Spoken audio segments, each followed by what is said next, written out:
الرحمن الرحيم الحمد لله رب العالمين والصلاة والسلام على من أرسل رحمة للعالمين باب العيدين مرق السعادات كتابين في علم التوحيد والعبادة شيخ شرملالي رحمه الله мынакей туғандар намаздың Құдайым бұйырса ибадат бөлігінде намаздың ақырқы темаларын оқып атабыз. Құдайым бұйырса деп сөйлейлі, Аллах насип қылса. Ашып кетсе 3-4 сабақтан кейін Құдайым бұйырса намаз бөлігі бүтөт дагы, анан китабы сом орозо бөлігіне киребиз. Орозо бөлігі көп емес, андайын зекет маселеси бар. Құдайым бұйырса андайын ажылық маселеси бар. Ажылық маселеси жакшы болду, анткени азыр биздин ажыкелерибиз да Кыргызстанда ажылыкка даярданып турган учуру, бул боюнча сабак, ал боюнча китептерди, керектүү өкүмдөрдү айтып кетсек жакшы болот, бул сабактар буюрса. Бабул Идайн, эки айт намазы. Ороз айт намазын окудук, Кудайга шүгүр. Алдыда Курбан айт келатат. Курбан айт болжол менен албетте айга каралат эме кылынат, туурасы тагы түпкүлүгүндө, негизинде. Кайсыл учурга туура келип калат буюрса? Июндун, Июндун, ошондо 5, 6, 7 айт урушу күндөрдө билинет да. Ороз айт жана Курбан айт намаздары. Салатул Идайни важибатун. Эки айт намазы важип болот туугандар бизде. Имам Шафии рахимахуллахта сүннет болот дейт, Имам Абис рахимахуллах бир риваяттарында сүннет болот деп айтышкан, бирок бекемделген сүннет. Эки айт намазы важип болот. Кимге? Кимдерге милдет болот? Ала ман талзамухул жумату би шараитига, жуманын шарттары кимде табылса, ал адамга айт намаздарга катышуу дагы милдет болот. Жергиликтүү болуш керек, аял киши болбош керек, дени кардысы, ден соолугу чың болуш керек деген да. Зулумдуктан коркпогон адам болуш керек, өмүрүнө байлыгына коркунуч жетпеш керек дегендей. Сива бир гана айырмасы бул жерде ал хутбати. Хутбада гана ушул шартта гана айырмачылык бар. Ланнал хутбата фиха деген тетиги салатул идайнге кетип атат. Болбосо идайн өзү мужской род, тиги женский род, салат сөз женский род болгон себептен фиха суннатун, бул эмеде эки айтта хутба кылуу сүннөт болот. Плюс деп жазыңыз, кошумча, плюс кошумча ва туаххару фихи. Туаххару фихи жол. Айда эки айтта намаздан кийин хутба кылынат. Эки өзгөчөлүк бар экен да. Биринчиден эки айтта, ороз айтта, Курбан айтта хутба өтүү сүннөт болот, анан намаздан кийин хутба кылынат.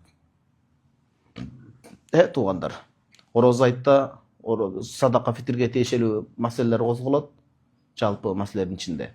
Курбан айтта курбанчылык союу маселесине токтолот. Жума намазда, жума намаздан алдын хутба айтылат, анан жума хутбасы шарт болуп атпайбы, яны парз деген сөз. Вачип деген сөз. Ва юстахаббу фил фитр, ороз айт намазына келдик. Негизи ороз айтты өттүк, бирок ошончо да окуйбуз. Ороз айт намазында төмөнкү нерселер мустахаб болот. Мен аны эфирге да жазып тартып киргизгенбиз. 11 нерсе мустахаб болот депчи. Биринчи акулут тамри, курманы жеш. Курма дегенде финик. Мунун ден соолукка пайдасы өтө чоң. Илимий ачыштар бар. Витрон таксан да жеген жакшы болот. 1, 3, 5, 7 анткени таксан эми Алла Таала өзү жалгыз болгондон кийин ошого мындай жагымдуу болот да. Гойрихи деген домирди витронго эмес, тамырга алып барасыз. Алсыраак турган. Же финиктен башкасы да болот. Кандай? Жазыңыз минал хулу деп. Таза, мындай таттуу нерсе болсун. Таттуу, бирок ден соолукка зыяны жок болсун. Анан сахарны диабетти козгоп койбосун, мындай натуралдуу таттуу нерселер болсун деген сөз да. Ашказаны өтө ооруган адам осы эме болуп калат, фильтреле болуп калат экенсиң да, өтүң менен ашказаның оорусачы. Кээ бир тортту ушундай арасында бир жегиң келет, өзүң баягы семирип кетип атканда этияттарасың таттуудан. Сахарны диабет дагы болбойн деп. Бирок арасында таттуу денең талап кылат экен, жегенде эгерде туура эмес кошулуп, мөөндөөнөт болсо дароо эле кусасың да ашказаның ооруганда. Анан таза жакшы болсо мындай сиңимдүүрөөк болот деген сөз. Ошон үчүн тамак жаатындагылар Кудайдан коркуш керек. Акча биринчи орунга чыгып калса, капитализм акча биринчи орунга чыгып калса кыйын болуп калат экен да. Адам ден соолугу баары болуп калат. Бөйрөк, өт, ашказан деген нерселер. Айтор таттуураак нерсени жесин дейт. Вал гуслу, анткени ал күн таттуу боло турган күн да. Бухариде атайын хадис келет. Кана набию саллаллаху алейхи ва саллям ю'джибухул фa'lu. Ла тиярата дейт. Жаман жорукту тиленип жок дейт. Илгери адамдар динге электе мушриктер кушту учурат эле сапарга чыгат. Оң жак укса жакшылыктын белгиси, сол жак учса жамандыктын белгиси деп чыкпайт. Кушта мээ жок да, сол жака деле уча берет, оң жака деле учат. Ал эркин, ал өзүн өзү билет да каяка учарын туурабы? кокус сол жакка учуп калса ошондой жамандыкты жооруу деген жок, бирок фаал жакшылыктан үмүттөнүү деген нерсе бар да. Пайгамбарыбыз салам ооба элчи Худайбия келишиминде да бирөө сахыл деп келатканда Аллах таала бизге жеңилдикти жөнөтөт да, мындай жакшы мааниде жашагылуу бар. Чубак устаз айтат эле, Айшенебиз балалуу болбосо да Хафса энебиздин балдарына жана таттуу нерсени аралаштырып жашооңор таттуу болсун депчи. Эми баардыгы Алла Тааладан, бул деген жакшы үмүт. Баардыгы Алла Тааладан. Баардыгы Алла Тааладан деп айтып коелучу. Сөз түшүнбөгөн адамдар үчүн эки жолу кайталап коеюн да. Түшүнгөн адамдар биринчисинде эле түшүнгөн. Вал гуслу, гусул алуу мустахаб болот туугандар. Гусул алуу ошол чогула турган жыйындарга тиешет. Жыт чыкпаш керек. Мусулмандар таза жүрүш керек. Бир эже бар, Нуска китепканасында бизде. Бишкекке барсаңыздар, ушул апабызга эжекебизге жолуксаңыздар жакшы болот. Нуска китепканасында мамлекетте площадь аянтчасында канча жылдан бери иштейт. Раматылык чубак устаз кайтыш болор жылы 7000 сомго китеп алып кеткен дейт. Жылда барганда кыргызча китепканалардын китептерин жаңысын алганга аракет кылам. Сиздерди алып бардым ба деке, мен алып барбадым да. Аскардамда биз бардык го, жылда барабыз го. Нуска китепканасында эжеке, аябай кыйын эжеке. Азыр намаз окуйт, жакшы эжеке, өмүрүнө береке берсин, уул кыздарына. Ошол эжеке менен дайыма сүйлөшөбүз да, баарлашып отурабыз. Китепти аябай көп окуган киши. Көптү көргөн киши. Анан сүйлөшүп, баарлашкан, жаш китеп алганча. Баарлашып отурсак айтат, эми азыр ар кандай адамдар чыкты, жуунбай туруп жумага же башкага барып алат, ал эже баягы Сараксиге барат экен да, эмегечи намаздарга аябай. Анан атыр деле сөйнүп алат, ичинен жуулбаган болот дейт. Ал жуулбаган менен атыр баары бир убактылуу да. Улуу сөз уят жок, жаман жытты жаап жашырбайт. Айтайын дегени, тазалыктын түпкү булагы суу, андан кийин анан кетет. Анан аял заты атыр жыт себинбейт негизинде. Атыр жыт себинбейт. Эркек адам атыр жытты себиниш керек, жана нажас аралашып кетпей тургандай, анын дагы чегин билип себиниш керек да. Көбүрөөк куйнуп алат го туугандар. Жанында сапка туруп калсаң, туруп көргөнсүзбү? Жумадан чыгып эле кусуп калышыңыз мүмкүн да. Ошон үчүн ар бир нерседе элегантность керек да, лияка деп коет, чеги менен. Мусулман адамчы. Сизге жаккан атыр мага жакпай калышы мүмкүн да. Мага го жабы берет, башка бирөөгө жакпай калышы мүмкүн. Ваттатайюб, атыр себүүнүн да эрежесин билиш керек. Валистияку, мисвак колдонуу, тишти саргартпай. Мисвактын өзүнүн артыкчылыгы чоң. Бул боюнча туугандар, сиздерге тапшырма, бүгүнкү сабакта экинчи тапшырма. Сураныч, 1 айлык тапшырма. 1 айга созула турган кенен да. Тухфатун нусак фи фадли сивак. Шейх Абдул-Гани Ал-Майдани рахимахуллах. Сахибул Лубаб, Шарх Акида Тахавия. Ибн Абидин рахимахуллахтын окуучусу Абдул-Гани Ал-Майдани деген чоң аалымыбыз бар Ханафи мазхабта. Ушу кишинин мисвак туурасында сонун жазган чакан эмгеги бар. Абдул Фаттах Абу Гудда устазыбыз такыйк кылган. Чоң ата устазыбыз. Китептин аты эмне экен? Тухфатун нусак фи фадли сивак. Мисвактын артыкчылыгы боюнча аябай сонун нерселерди алып келген. Фикты да кошкон, муну элдерге барганда сабак кылып берсе жакшы да, бир сүннөт да баягы. Анан мисвак табылбай кала турган болсо, мисвак деген кандай? Араб өлкөлөрүн кээ бир түшүнбөгөн адам сурап калышы мүмкүн, бул сөөмөйдүн өлчөмүнчөлүк бир жыгач оот. Сонун кадимкидей. Эгер ал табылбай калса, зубная пасталарды, ол тиш пастасын колдонсо бир жөн. Валюбсу ахсани сияб, эң жакшы кийимин кийсин. Эң жаңы деген жок. Жаңы кийим кие албаган адамдар бар да, бүгүнкү күндө деле бар туугандар. Эски кийим болуп калса дагы жууп тазалап. Мен ушу бир нерсени мен суранып кетет элем. Ушул иншалла сабактарды көрүп калган адамдар болсо, ар бир айылда эмгеги сиңген, канча жылдан бери азан айткан, канча жылдан бери имамчылык кылган, элге эмгеги сиңген, жаш бир топко барган адамдар болот да. Анан билим жаатында, агартуу көгөртүү жаатында канча жылдан бери агай болгон, эжеке болгондор бар да, ар бир айылда, райондо. Ошо айылдын балдары ысырапкорчулукка жол берип, футболго, улакка акчаны тиге бербей, футболду мындай деле ойносо болот, сөзсүз эле акча тигиш шарт эмес. Волейболду деле мындай ойносо болот. Анан улак деп отуруп бизде чектен ашырып, киши өлүмгө да алып барып, баркап атасыздар акыркы убакта. Анан чоң алымдардын атынан деле улак өткөрүп, мен учурунда деле айткам да, ооба биз мусулманбыз, кыргызбыз, улак болуш керек, атка болуш керек. Бирок чегинен ашып арамга аралашып кетпеш керек да ал нерсечи. Ал нерселерди өтө көп эмете бербей, акчаны ага тигип байге кыла бербей, мен ойлойм ар бир айылда эмгеги сиңген имамды, азанчыны жакшы. Анан эмгеги сиңген билим тармагында сиңген медицина тармасынған адамдар эжеке агайлар бар байкуштар. Мисалы акушерка бар, мугалим эжеке агайлар бар. Ошолорду бир умрага жөнөтүш керек. Балдар ошол жердин жергиликтүү адамдар өздөрү көтөрүп бир умрага жөнөтсө, анткени бул ибадат сапары. Ошол жерде барып жүрөктөрү да ачылып келет, канча намаздарын да тургузуп келет. Айтор бир муктаждыгына жардам бергени жакшы. Диний муктаждыгы бар, материалдык муктаждыгы бар дегендейчи. Бисмилла.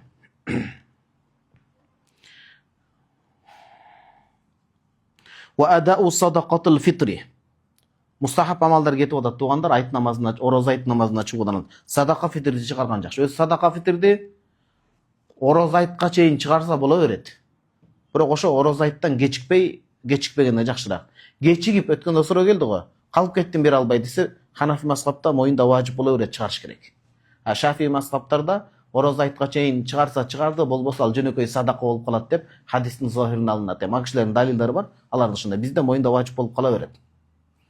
Соонан калып калса дагы моюнда милдеттен кутулуш керек.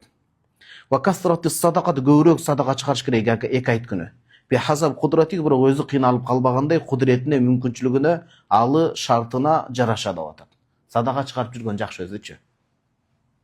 Келинчегимдин бир сөзү жагат дайыма. Экөөбүз түшүп калсак, кээде менен баягы китап алам деп калам. Мен деле көп эле кол ачык кылып садака чыгарганга аракет кылам кээде. Бирок ушул киши садака кандай татыктуу экен десем, келинчегим айтып кала берет да, эми сиз бергенге жараша соо ала бересиз, ниетиңизди түздөңүз. Ал эгерде татсыз болбосо Аллахтын атында өзү жооп берет. Бирок сиз ниетиңизден жазбаңыз деген. Чындап эле да, аз садака чоң балелерден Аллахтын бир ызын уруксаты менен себеп кылган да кутулуугачы. Qablal khuruji lil musalla, ayt namazga чыгуудан алдын дейт. Анткени айт намаздар орозо айт намазда, курбан айтта айт намазда окулуу, аянтчада окулушу сүннөт болот. Эгерде бүт коопсуздук маселелери сактала турган болсо. Сумма ятаваджаху илейха илал мусалла. Аянтка намаз окуй турган жерге. Машиян, жөө басып барганы жакшыраак.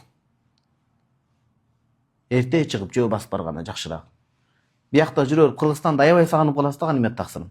Былтыр баягы Республиканскийде катуу ооруп операция болуп жатканда уже доктор бассаң болот деп калганда чыгып алып аябай кыдырдым жөө басып алып. Анда салмакты азайып, аябай салмак түштү да, эч нерсе жебейсиң, башка болсо ушундай жеңил болуп калган. Колго теспен алып алып, ошол жерден Республиканскийден баштап тиги эмеге чейин, бул сабакка тиешеси жок, кечиресиздер, жарым мүнөт гана убактыңыздарды алайын. Кыргызстан мекенибиз да биздин сүйүктүү жерибиз. Аламедин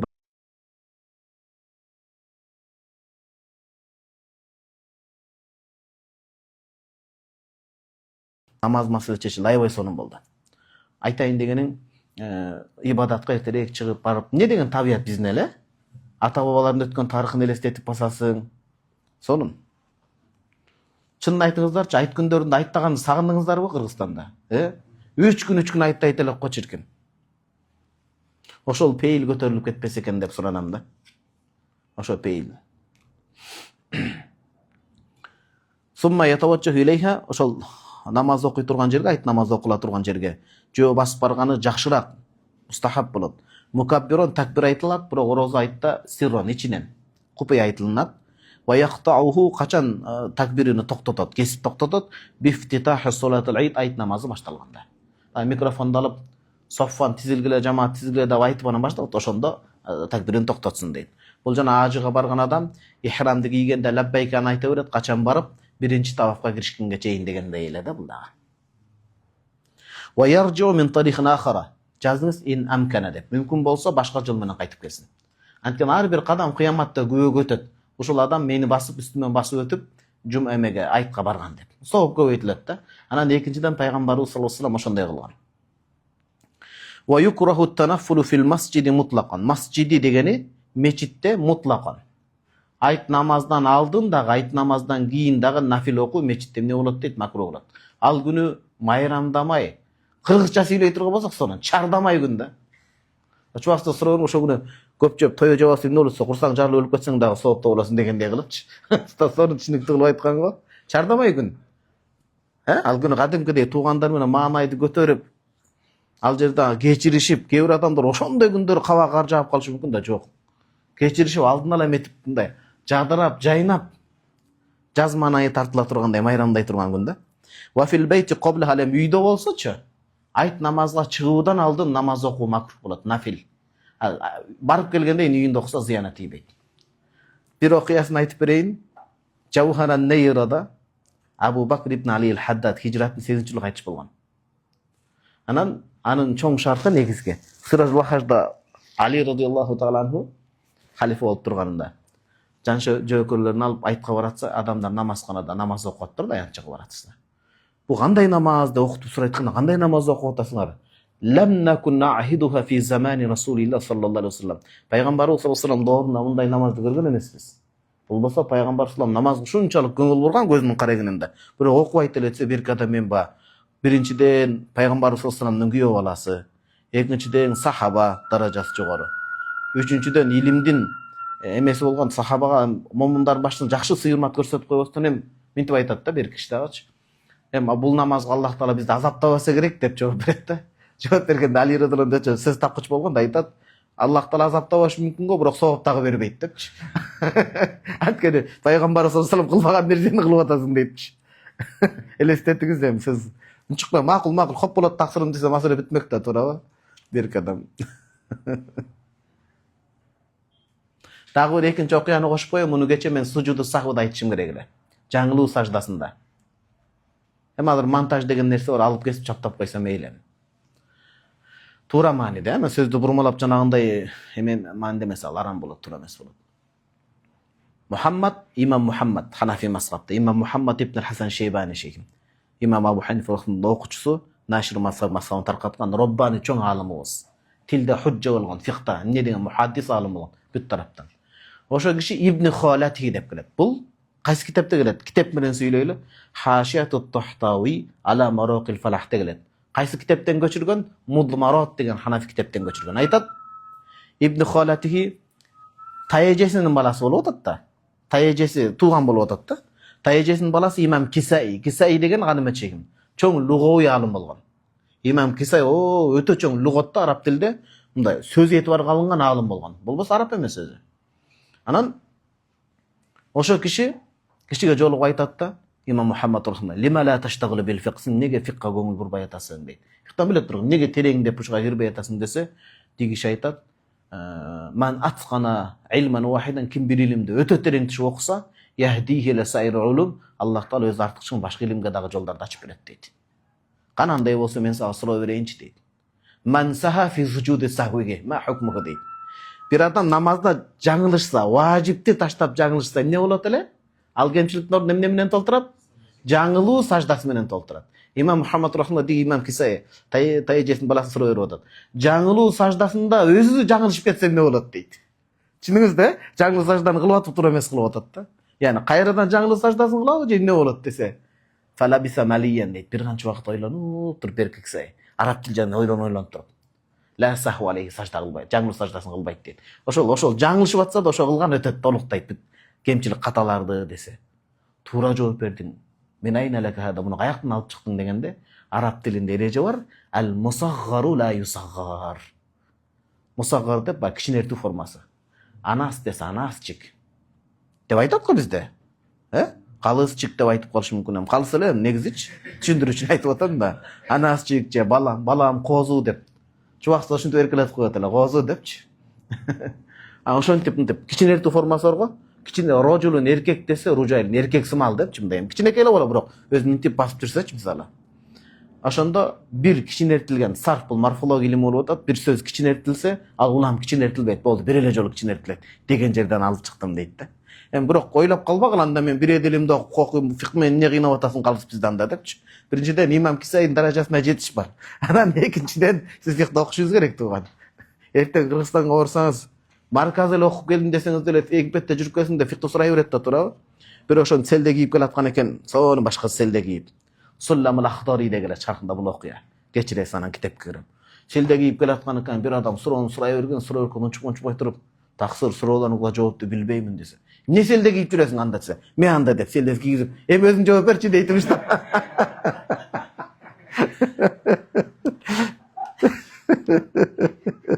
Ошол сымак, ошол сыңары Египеттен барып калсаң сурайт анан таксыр бул кандай болот деп.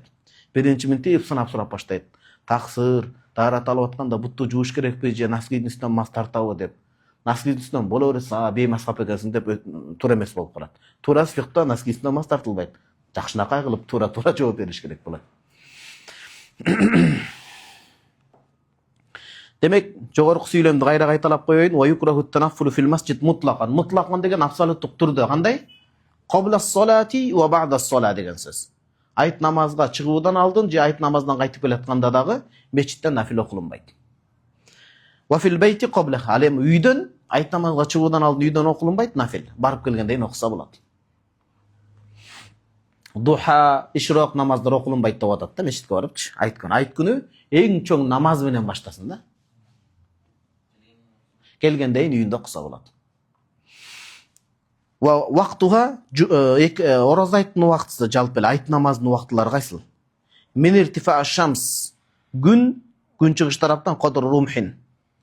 Найза бою көтөрүлгөн деген сөз. Алыстан караганда найза бою да. Ошол убакытта башталат иля завале чак түшкө чейин. Чак түш деген пешин муга киргенге чейин. Египетте араптар эрте окуп коет, эрте туруш керек болот да. Жума күндөрү байкадыңыздарбы? Багымдатта эле такбир айтып барышы. Күн чыккандан кийин дароо окуйт. Бизде бир аз кичине. Бирде карайсыз, вакти хиллин надафат нафилат нафил намаз уруксат берилген учур. Ва туqaddaru bi nahwi 10 дакыйк бада туру шамс минут менен айта турган болсо күн чыккандан кийин 10 мүнөттөн кийин деп атат Устаз Саид Бакташ. Өмүрүнө береке берсин устазым. Файн хасала узрун, көңүл буруп коюңуз ушул маселеге. Ораза айт күнүндө, ораза айт белгиленген күнү үзүр болуп окулунбай калса, туаххар илал годи жазыңыз факат деп. Бир күн гана кечиктирилип окулунат. Кандай себептен болуп калыш? Катуу бороон чапкын болуп калса. Кудай сактасын, андай болбой эле койсун. Куюн болуп же башка болуп, же ошол учурда баягындай мамлекетке конок келип калып, же ошол ал негизи себеп эмес деңизчи, айтор бир ораза айт окулунбай калбагандай бир себеп, жүйөлүү себеп болуп калса, маанилүү зарылчылык. Кийинки күнгө кечиктирилет, үзүр болсун болбосун, андан аркы күнгө кечиктирилбейт. Курбан айтты 3 күнгө кечиктирсе болот, экөөнүн айырмасы ушунда. Анткени i'tibaran bi ayyami al-udhiya деп курбанчылык 3 күндө чалынат, ошого этибарга. Үзүр болуп калса. Бирок биринчи күнү мүмкүнчүлүк болуп жөндөн кечиктирген бул макруh болот. Канча адамдар күтөт да, туурабы? Ва кайфияту салатига, ораза айт намазын кандай окуйбуз? Ан янвия салатал ид, айт намазын деп ниет кылыш керек. Вал муктади янвил мутаба, имам айт намазды окууну ниет кылат. Ал эми жергиликтүү адам эмнени ниет кылат экен? Мутаба. Имам жергиликтүү дегенде кечиресиз, имамга уйган адам айт намазды плюс имамга уюуну ниет кылыш керек. Ушул имам деп атын, фамилиясын, отечествосын, атасынын атын айтыш шарт эмес эми. Билбей калсам эмне болот, туурабы? Ушул имам десе жетиштүү. Мечитте айт намазы окулуп кала турган болсо, мечитте аял заты келип калышы мүмкүн, имам айт намазды кокус аялдар келип калса, аялдарга имам болууну деп ниет кылып коюш керек болот. Келбегенде жакшыраак аял заты. Сумма яqra'ul имаму wal qawmu as-sana. Имам жана имамдын артындагылар сананы окуйт бардыгы тең. Сумма юкаббируна, биринчи рекетте көңүл буруңуз. Такбир кырааттан алдын болот. Ханафи мазхабта. Экинчи рекетте башча 3 такбир кырааттан кийин болот да. Сумма санадан кийин биринчи рекетте юкаббируна такбиратиз заваиди. Ашыкча такбирлер. Эмнеге ашыкча такбирди айтып атат? Такбиратус сала, намаздын такбиринин ашыкча дегени. Бул важип болот үчө. Ошону айтат 3 жолу. Ярфау ядай фи кулли мин, har биринде колду көтөрөт. Мен бияка жазыптырмын, мажмалан хурдан көчүрүп. Юстахаббул муксу байна кулли такбиратайни миqdara 3 tasbihat. Ва лейса байнахунна зикру масмунаке. Айт намазга мисалы мен имаммын деп коюңузчу, мисалы Аллаху акбар дедик, жобосо мен имам коюучумун, сананы окуйбуз, субханак окугандан кийин анан Аллаху акбар, Аллаху акбар, Аллаху акбар деп кол көтөрүлөт да, могул жерде ярфау деп атпайбы, Аллаху акбар деп көтөрүлөт. Көтөрүлгөндө ар такбирлердин ортосунда бизде Ханафи мазхабта сүннөт зикирлер жок, Шафи мазхабта сүннөт зикирлер бар. Бир риваят. Анан ар бир такбирдин ортосунда 3 тасбихатчалык күткөн мустахаб болот экен. Аллаху акбар. Ушунча Аллаху акбар депчи, дароо кылса деле зыяны тийбейт. Эл көп боло турган болсочу мисалы. Сумма ятааввазул имам. Көрдүңүзбү, арттагы адам кыраат кылбайт го бизде. Имам аузун айтат, сумма юсамми сиррун, аузуну да бисмиллахын да ичинен айтат, сумма яqra'ul фатихата ва сурatan, фатиха менен сүрөнү окуйт анан. Ва нудиба устухибба, яни мустахаб болот, айякуна ошол зам сүрө саббих исма раббикал а'ла сүрөсүн окуганы. Шафи мазхабтар буларды бекем караманат бул риваяттарда, хадистерде. Пайгамбарыбыз саллаллаху алейхи вассалам биринчи рекетте саббих исма раббикал а'ланы окуган дейт. Имамдарыбыз айтат, ар бир айт деле ушуну окуй бербесин дейт. Жаңы намазга келип аткан адам, ушул эле ушул намазды окулат турбайбы деп түшүнүп калбасын дейт. Арасында окуп турса жакшы болот. Пайгамбарыбыз саллаллаху алейхи окуганына ээрчип. Сумма яркау кийин рүкүүгө кетет. Фаида кама лиссаният экинчи рекетке турса, ибтата бит тасмият. Бисмилла менен баштайт. Демек, жанагы эрежени унутпаңыз. Жаназада кол көтөрүлбөйт. Анткени Египетте жүргөндөр адашып калат. Булар жаназада да көтөрөт го. Жаназада кол көтөрүлбөйт, айт намазда кол көтөрүлөт. Бул биринчи. Анан биринчи рекетте алар 7 такбир айтат, экинчи рекетинде 5 такбир айтат. Экөөндө тең кырааттын башында. Жок, бизде Ханафи мазхабта биринчи рекетте кырааттын башында 3 такбир айтылат, экинчи рекетте кыраат менен баштап, рүкүүгө кетүүдөн алдын анан такбир айтат. 3 такбир. Анан 4-нчү такбир сүннөт эмес беле негизи. Кыямдан рүкүүгө кеткенчи такбир унуткан. 3-өө важип болгонсун, 4-нчүсү да алардын катарына кошулуп важип болуп калат айтыш. Аны айтпай калса сажда сафа кылыш керек. Көрдүңүзбү? Кошунасында өкүмү тартып кетип атат да.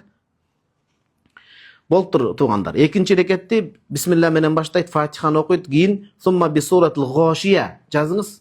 Истихбабан деп же надбан деп кыскача жазыңыз. Надбан мустахаб болот, экинчи рекетке гошия сүрөсүн окуу. Хал атака хадисул гошия. Ошону окуу. Башка сүрөнү окуса деле болот негизи. Муну окуган мустахаб деп атат да. Пайгамбарыбыз саллаллаху алейхи вассалам окуган үчүн ошо пайгамбарыбыз саллаллаху алейхи вассалам туурап биз сүйөбүз да, жакшы көрөбүз. Сумма юкаббиру такбирати заваид фи ракат саният саласа. 3 рет такбир айтат. Ярфау ядайхи фи кулли мин har биринде колду көтөрөт, кулакка тийгизип. Ва хаза аула, яни ахсану. Экинчи рекетте такбирди кырааттан кийин кылган жакшыраак. Кайсындан? Мин тaqdimi takbirati заваид фи ракат саният алал кираа. Экинчи рекетте кырааттан алдын 3 такбирди кырааттан алдын такбир айтуу, экинчи рекет такбир менен баштагандан көрөк, кыраат менен баштап такбир менен бүтүргөн жакшыраак дейт. Шафи мазхабта экинчи рекетте, биринчи рекетте биринчи такбир менен баштайт. Биздин далилибиз Абдулла бин Масуд радhiyallahu anhu пайгамбарыбыз саллаллаху алейхи вассалам эмесин айт намазы ушундай жеткирип берген. Көптөгөн далилдер бар. Сумма яхтубу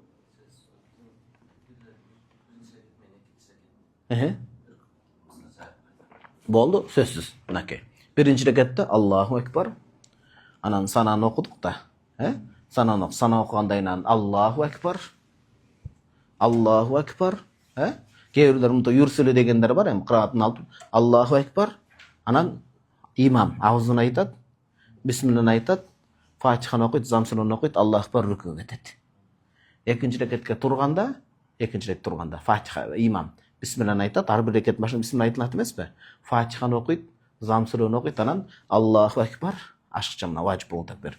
Аллаху экбар, ушул үчөө важип болот. Бул экинчи рекетте кырааттан кийин болот, рүкүүдөн алдын. Анан такбирдин кол бизде негизи кыямдан рүкүүгө, рүкүүдөн саждага, саждадан турганда булар сүннөт го негизи. Ал такбирлер сарса зыян тийбейт, бирок вал ухра ушул жерде 3 рет такбирди Аллаху акбар деп кол көтөргөндөн Аллаху акбар деп рүкүүгө кеткенде бул важип болуп калат. Эмне үчүн? Жанында важип тургандар үчүн. Далилдери да бар да башка. Сүрөт чыкты да шейх. Такбирлердин ортосунда кол байлайбы, байлабай. Талаш тартыш бар. Ал мен эсимен чыгып атат, китептерден карап коелу. Мен хашияларды алып келе албай калдым да, жана бир аз башым оорупчу. Муну тактап коелу. Талаш тартыш бар, бирок муну тактап коебуз азыр. Сиз мону карай берсеңиз, карекем. Фатхы Баблин эданчы. Бизде дагы эмне китеп бар артыбызда? Сиражул Вахаждан кара. Ошондо аласызбы, карекем, кечиресиз. Сиражул Вахажды дагы сыра дароо эле тактап коелу азыр. Эсимде бар эле, азыр эсимен көтөрүлүп атат, тактап коелу муну. Данчыкбайдын суроосун түшүндүңүздөрбү? Жана биринчи рекетте, биринчи кырааттан алдын айтылган такбирде 3, экинчи рекетте кырааттан кийинки такбирде колду байлап турабы же ирсал кылабы? Негизи талаш тартыш бар азыр, бирок бул иш тактай берсин. Кеттик. Бисмилла.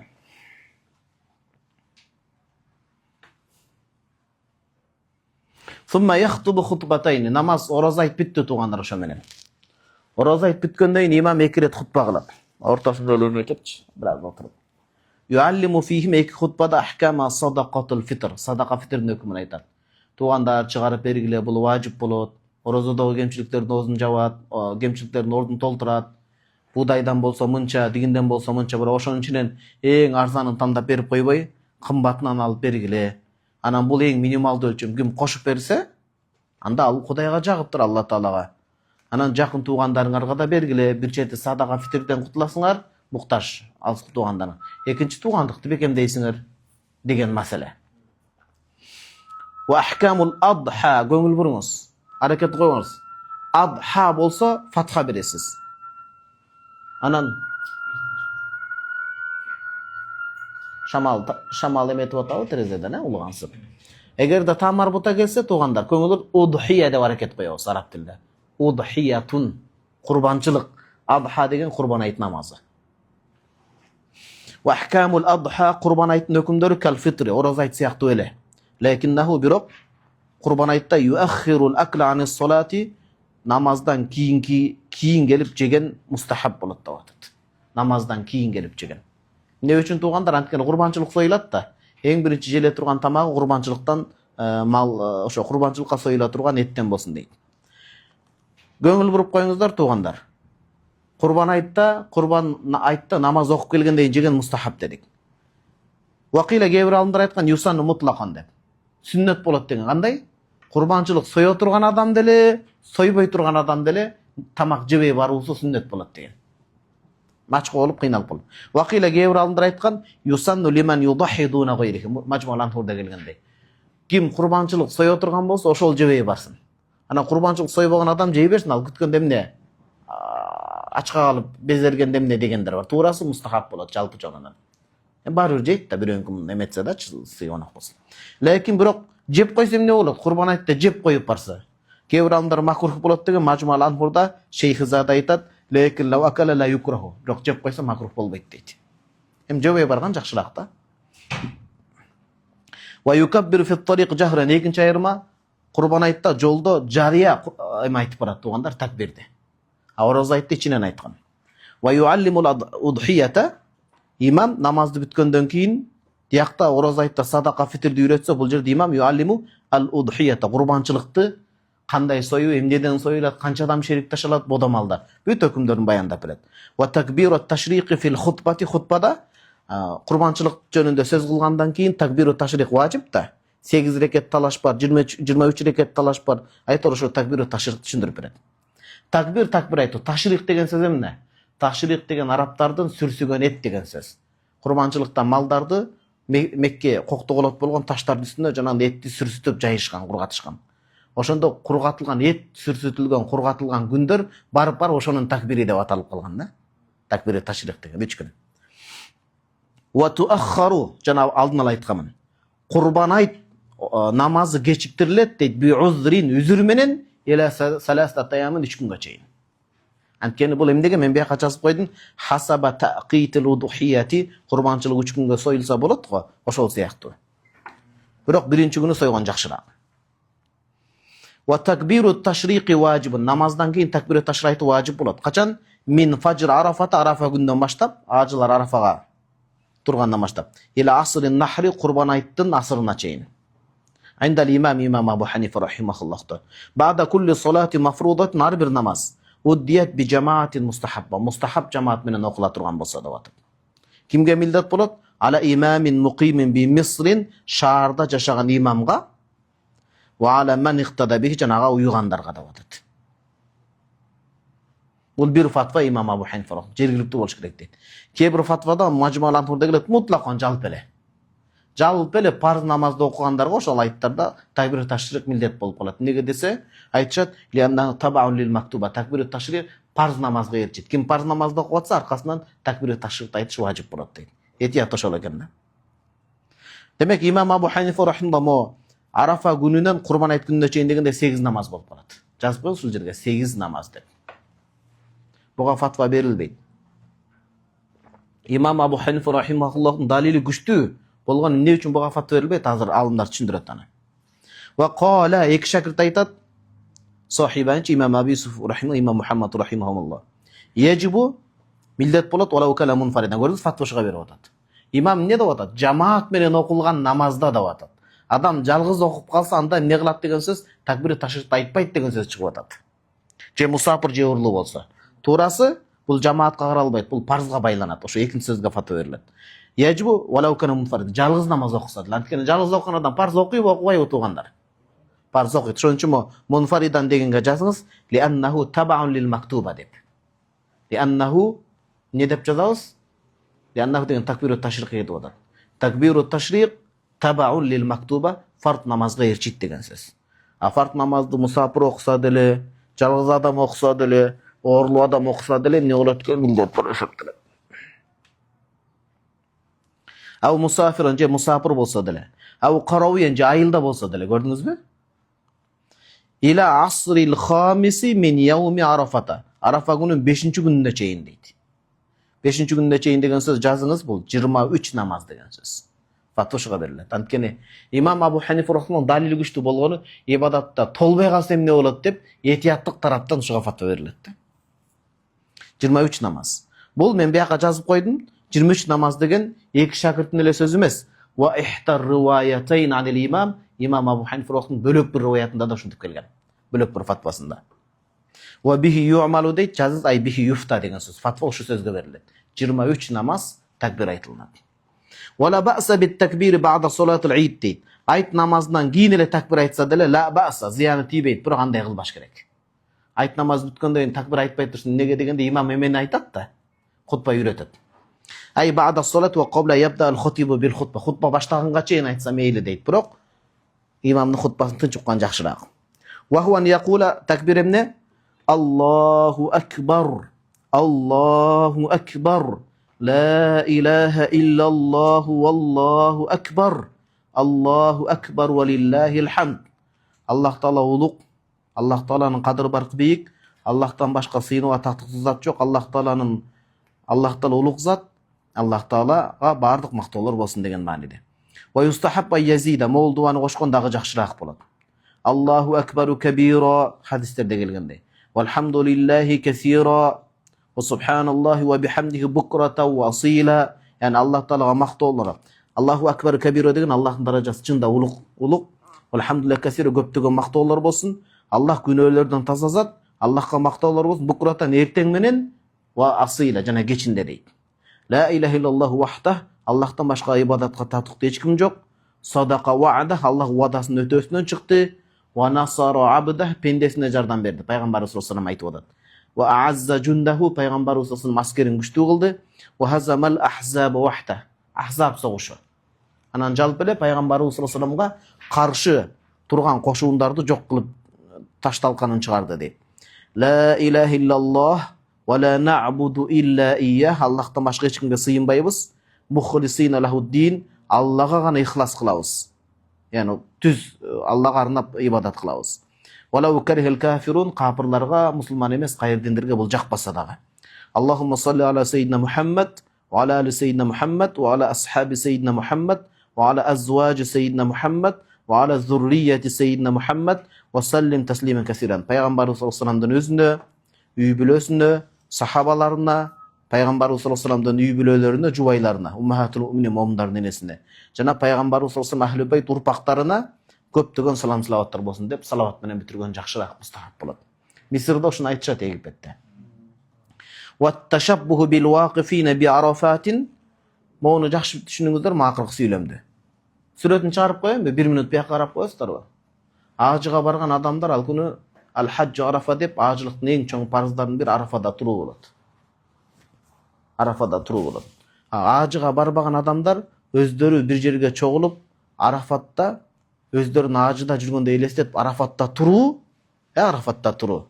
Ошо маселени өтүп атабыз. Кээ бир мазхабтарда бул ибадат болот, кээ бир мазхабтарда бул ибадат эмес болот. Ватташаббу окшошуу дейт. Кимдерге? Бил вакифина би арафатин. Арафаттагы тургандарга окшошуу дейт. Лейса бишейн, бул эч нерсе эмес дейт. Эч нерсе эмес деген алды жакты түшүндүрүп беребиз. Бул дегени кандай туугандар? Арафатта турган адамдар, ихрам турган адамдар тырмак башын албайт. Тура ихрамдан чыкмайынча тырмак башын албайт да. Тахаллул асгар, тахаллул акбар бар. Курбан айтта чашын алдырганга чейин тахаллул асгар болот. Тахаллул акбар. Тахаллул асгардан тетиги эмеден барып чыгат. Таваф зияра. Меккени кайра эме кылган, толук чыгат да, аял киши да адал болот. А беркисинде башка нерселер адал болуп турат. Айтор тырмак башын албай өз умрага барбаса дагы. Тырмак башын албай жүрөм эмне болот? Бул маселени мен жылда кеңири Сайыт Багдашта китебинде эметип берем. Бул кээ бир хадистер менен чыгарып, адамдар тырмак башын албаш керек, курбанчылык союлганга чейин башка чейин дейт, ошону айтып атат да. Бул маселеде милдеттүү эмес биринчиден. Сүннөт дагы эмес, кээ бир алымдар мустахаб деген азыр ушуну окуйбуз. Арафадагы жүргөн адамга окшоп. Ва юсамма муну эмне деп айтат экен? Тариф деп айтат. Ва кандай? Айячтами аннасу яум арафат, арафатта адамдар топтолот, фи маканин бир жайда топтолот, ташаббухан бил вақифина би арафат, арафатта турган адамдар окшоп. Мен айткан нерсе да мунун ичине кирип кете берет. Яни арафатта туруп дуа кылуу, арафатта турган адамдар окшоп бир жерге топтолуп дуа кылуу, ибадат кылуу.